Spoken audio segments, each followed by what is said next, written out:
Our first question comes from John Poley. Your line is now live. Hi, JJ. First off, congratulations on the win. Why don't you first start by taking us through this performance? Very close fight. Kind of tell us how it went through your eyes. You know, it was an amazing fight, tough fight. You know, I knew that it could have gone either way. I came out and I scrapped as hard as I could. I left it all out there. He kept closing the gap, holding me, and I was trying to let my hands go a little bit more, but he just kept closing it. I know as soon as he felt my power, he didn't want any striking. He wanted to make it a wrestling battle. So I try to look for the jiu-jitsu options from inside those scrambles. So obviously, you know, very close fight. Did you feel going into that third and final round that you needed to take that round in order to get the win? Or are you confident going in that last round that because one judge did score the fight 3-0 in your favor. Were you confident going in that final round that you had it won, or did you think you needed that last round to win the fight? I always come out every round like I'm losing. As you can see, and the first round I came out aggressive. Second round I came out aggressive as well. Third round I came out aggressive. In my mind, I was losing the whole time, and that's how I can keep my aggressiveness going. And how about that triangle position that you were in that final round? How close were you to getting that choke, and what was going through your mind during that whole entire process of you having him on the ground and you getting into that position? I had him when I locked the triangle. I was kind of getting frustrated because the cage was right there. If the cage was just a little bit further away, I would have managed this turn, but I couldn't, and my toes keep getting stuck in the cage. And then when the referee pulled my toe, and the triangle came loose, I was like, oh shit, he's gonna slip out. And then I managed to lock it again. I tried to just drop some elbows in to make him move a little bit so I can fully lock it. It was really strong. When I got on top, I just tried to explode to solidify that I was dominating the end of that round. And then, JJ, I just have two last things for you here. I wanted to ask you about during the first round, you actually took him down. You have him on his back. What did you make of him off of his back and his ground game? He was strong. And he was really good defensively.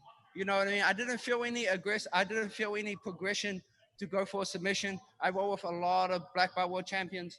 And, you know, whenever they move, they're always looking for opening to submit you.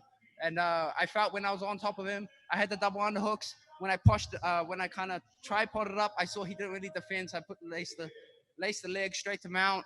He turned his back straight to the back control, almost sunk in the choke. He got his chin under. In my mind, I was like, it's the first round. I don't want to squeeze the living hell out of this and then have no arms left for the next two rounds. So that's why I didn't go 100% on that rear naked choke, which I should have.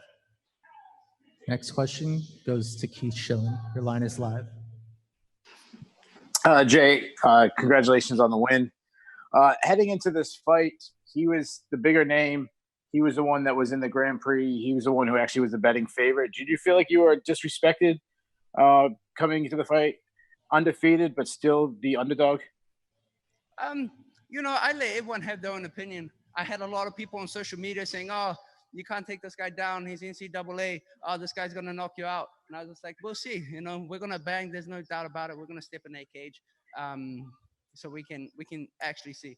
And I'm really happy that I was the underdog because, you know, all my friends made money on me. So thanks for being with me. Speaking about the wrestling, you just mentioned he was the All-American wrestler. He really struggled to take you down. You actually got a takedown on him. And what does that do for your confidence heading in the future when you face wrestlers?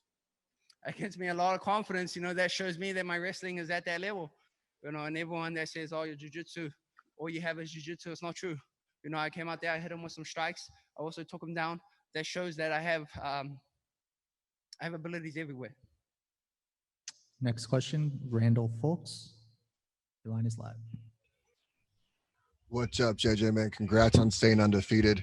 You know, for a couple of bumps and bruises on you, it seems like you're ready to go again. How active would you like to stay? If they will put me on next month, I'm ready. You know, I didn't get any injuries. Perfectly fine. As you can see, after the fight, I was jumping up and down in the cage to show that, you know, I had no injuries. I may have a couple bruises, but that's all artificial. Will go away in a few days. So if they want to put me on a month, 2 months, I'm ready. Let's go. Is there anyone in particular that you would like to face? Whoever they want me, I'm here. Whoever wants to get it, they can. Thank you for your time. Thank you. Our next question comes from Andrew Benjamin. Your line is live. Hey, JJ, congrats on the win. I just wanted to ask about the weight cut. Unfortunately, you didn't make weight by just about 1 or 2 pounds. Was there something that happened during the cut, or just something else that just helped prevented you from making the required weight limit? There's a lot of factors. I'm not making any excuses. I signed that contract. I should have been more professional and made the weight. I make no excuses. There was a lot of issues and a lot of different varieties. I usually cut weight in a tub. There was no tub, and it was just a lot of things. But I'm not here to make excuses. I miss weight, and it's never going to happen again. Appreciate it. Thank you very much. Thank you. Our next question comes from Kevin Varghese. Your line is live. Hey, JJ, congrats on the win. Would you classify tonight as a championship performance, or would you say that, hey, the performance was razor thin, I need to improve on some parts of my game? I definitely need to improve. He managed to hold me against that cage, managed to slow me down, which I don't like. You know what I mean? I'm going to go back in the gym. I'm going to work on that position. I'm going to make sure next person that thinks they can just hold me against the cage, they got something else that they got to look for. Also, with the no crowds being involved, the third round, were you able to enjoy the fact that, hey, I'm able to listen to my corner while working off my back? Yeah, 100%. I can hear my corner. But even though when there's crowd, my coaches are really, really loud. They love to scream, which is really good. That means I can hear them in the cage when there's a crowd or without the crowd. Next question comes from Matthew Putterman. Your line is live. Hey, congrats, JJ, on the win. Hey, my first question is to you is, where do you see yourself here in the next 5 years in Bellator mixed martial arts? I feel like I'm going to have that belt wrapped around my waist. Definitely. And what is your biggest attribute as a fighter? I never give up. You can hit me as hard as you can. I'm going to just stand right there. I'm going to try to give it back as hard as I can. You know what I mean? It doesn't matter what you do. I'm going to be there. It doesn't matter.